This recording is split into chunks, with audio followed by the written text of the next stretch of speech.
Hey everyone, welcome back to This is UX, where we start looking into taking user experience principles and how they can apply to your real life. Let's get it.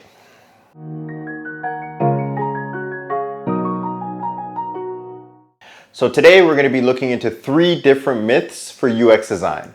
The problem is with UX design is when you hear it, it's this brand new fashionable thing that every company should have, that every designer should be doing, that we should be making a profit and a buck. But with that, we also get people that don't really understand that it's not just pigeonholed to a very narrow part of the experience and how we want to build things.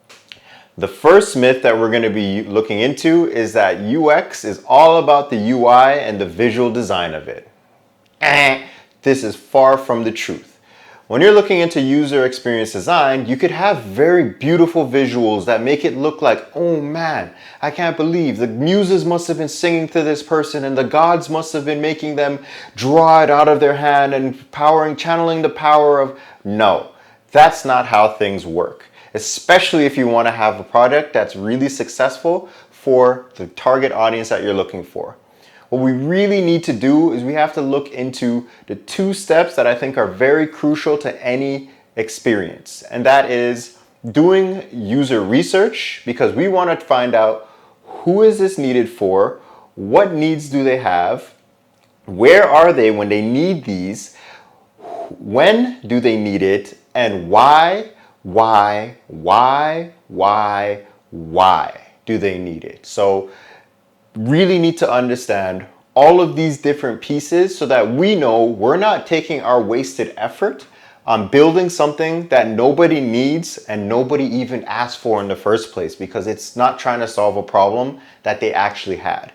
It's very crucial that we take this step to really start understanding who are these people, how can we help them and meet them where they're at. Second part of the user experience design that we have to really think of is, how do we solve these problems? Now that we have a good understanding of the problem, now we can start working on the solutioning aspect of it, which is where we're going to start bringing in that interaction design piece. We're going to start seeing how is all the information grouped, what are the steps for them to accomplish the goal, and how are we going to get them to get there? And why is it going to be a specific way? Why does this work for those groups of users that we've seen initially?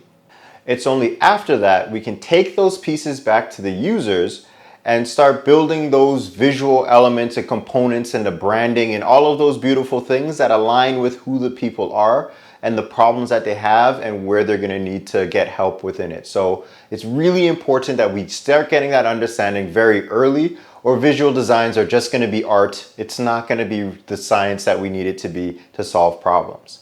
The second myth that I want to go over is that user experience design is only about the end user. When we're looking at user experience design, you would want to think that the end users are the main people that you want to help out. That's very correct. At the end of the day, that's what our efforts are. Our name has user experience design in it. It should be in our blood. But we cannot make that the only person that we're listening to.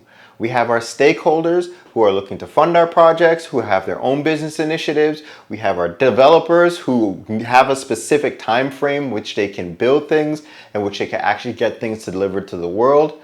And we also even just have our own designers and our own people internally who have to get their other work together. Either it's marketing, either it is your sales department, your CSS department. Everybody has some sort of stake within this product and within this design. So it's always best, if you can, to involve those other lines of communication and understand what their needs are, so that when you're building, you're not just building in a silo. You're not just with your blinders in and you're really starting to just be like, oh, I only need to worry about my users. Sometimes that could result in you building the greatest thing that nobody ever sees. And that's not what we want, ever.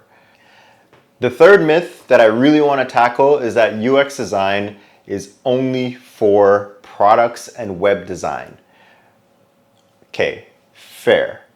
UX has been really catered and moved towards the lines of being web and product design.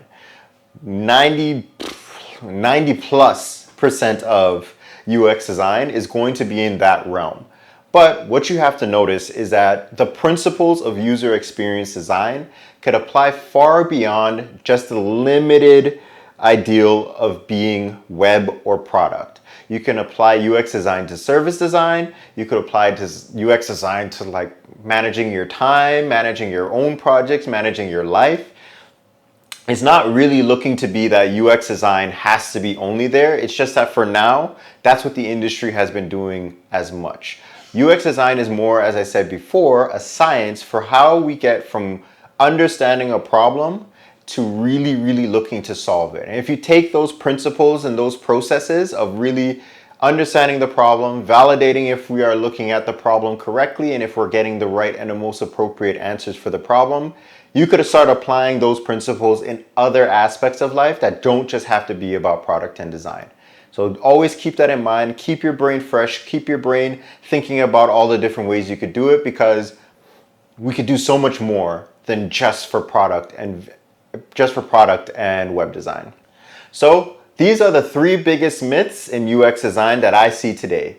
Do you have any other myths that you want to share with the channel? Please leave a comment below. Be sure to like and subscribe to the channel, and let's get more of these things going, because hey, we're UX, we're growing, and we should all be looking for better experiences.